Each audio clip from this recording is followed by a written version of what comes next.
Okay, we thought we'd show you another Southwest recipe that we're really fond of. Here in the desert Southwest, we make a salsa called Tomatillo Salsa. And a tomatillo, basically, another name for it is a husk tomato. They're really not like tomatoes at all. They're green in appearance. They have this outer husk. To me, they almost look like an apple. They're kind of sticky, so once you remove all of these, the first part of the process is to take these husks off, and then you'll rinse these pretty thoroughly. And underneath this husk, a good tomatillo will have a little bit of a stickiness to it. And we're going to show you guys how to make tomatillo salsa. So it's going to be a few steps involved, but the first step is just to remove all of the husks and to wash these thoroughly. And then the next step we're going to show you is involving the roasting. You're going to roast these. So with that, we're gonna stop and we're gonna wash these, and then we'll get into the roasting as well. Okay, the ingredients you're gonna need for the tomatillo salsa: 8 to 10 medium to large size tomatillos, or some people call them husk tomatoes, 2 cans of tomato sauce, some salt. We like real salt. This is Redmond's real salt. A whole lime, some oregano, and then chile árbol entero. This is árbol chili pods. This is going to give it some heat, and there's a process to use this, to incorporate this, that we're going to show you guys to be able to use it the right way. Right now it's kind of dry, but we're gonna process a little bit further to incorporate it into our tomatillo salsa. Tomatillo salsa is just a real tangy, fresh salsa. It's really good during the summer months. It's great on poultry. It's great on fish. It's good even just for tostada dipping. It's just a real fresh and lively salsa that it's just delicious. I love it here in the desert Southwest. Okay, so what we're doing to the tomatillos is basically we're roasting them now. We're roasting them on a cast iron griddle. Don't worry about these burnt parts that are going to appear, but just probably be better to use some tongs because it's pretty hot. But just keep rotating these over, and what we're after is some juice that's going to be coming out of the tomatillos pretty much all over the vegetable. And what this process does is it makes the tomatillo more palatable. If you skip this process and you go straight from raw tomatillo into the salsa, it produces a somewhat bitter salsa, bitter tasting. And so for some reason doing this roasting right here eliminates some of that bitterness. Okay, not sure if you can see it, but if you notice that tomatillo right there is starting to get a bit yellowish or a different type of green. That one's almost ready. That's the color consistency you're looking for right there, with that little one, that little tomatillo right next to that big one to the left. That's the color that you want all of them to be. And then when you get them all that color, you know you're getting close to them being done as far as the roasting comes. Okay, another step in the process is you want to take about 2, depending on how hot you want it, 2 to 3 of these chile de árbol, and you want to just tear off this top portion, the actual stem portion. So that's what we're going to do. Some people can use my mother-in-law uses chili piquin sometimes. It's also suitable for this tomatillo salsa.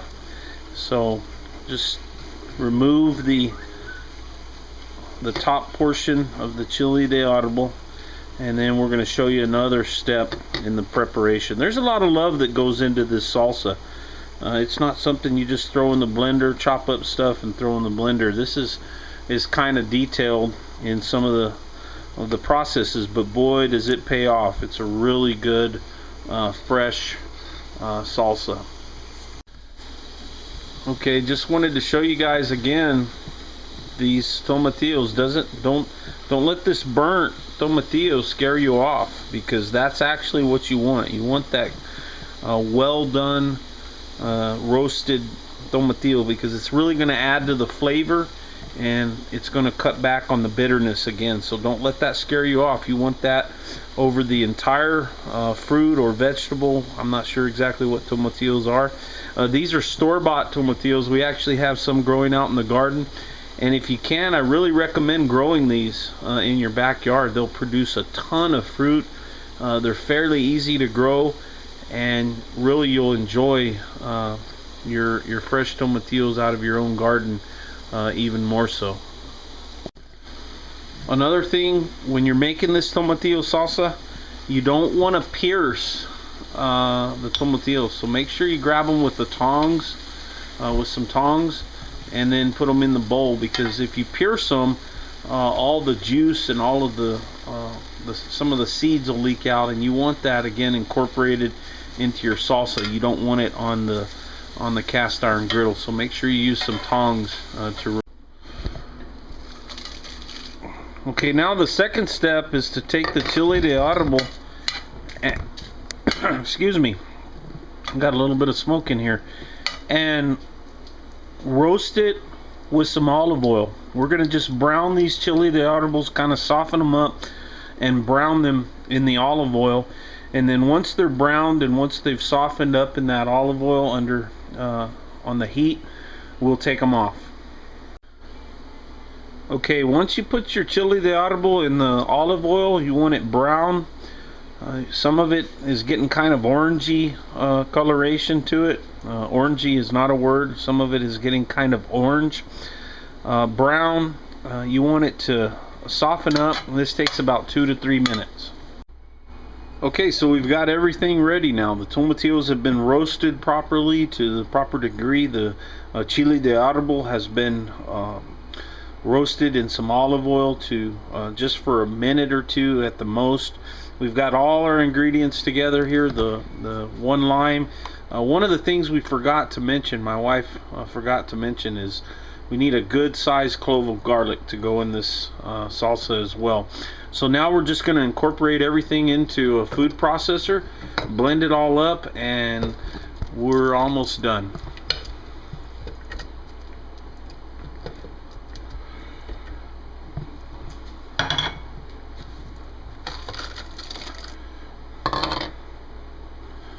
Here goes the 2 cans of tomato sauce. I'm going to do the limes for her.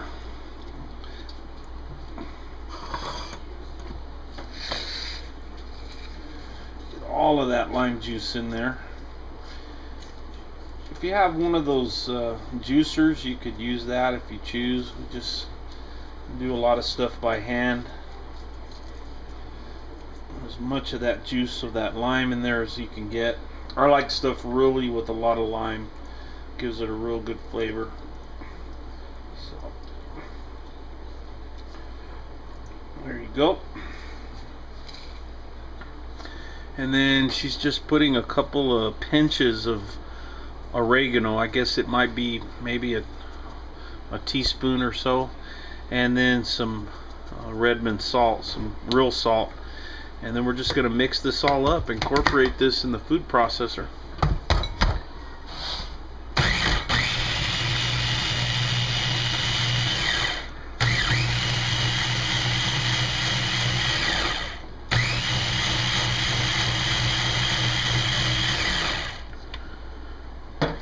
And that's pretty much all there is to it. Now just chill it in your refrigerator before serving. I like it to be nice and cold, or just take some out as is and serve. So and that's how you make authentic Southwest, actually even across the border, Tomatillo Salsa. Thank you for watching, and we hope you'll watch some of our other videos, and please subscribe to our channel.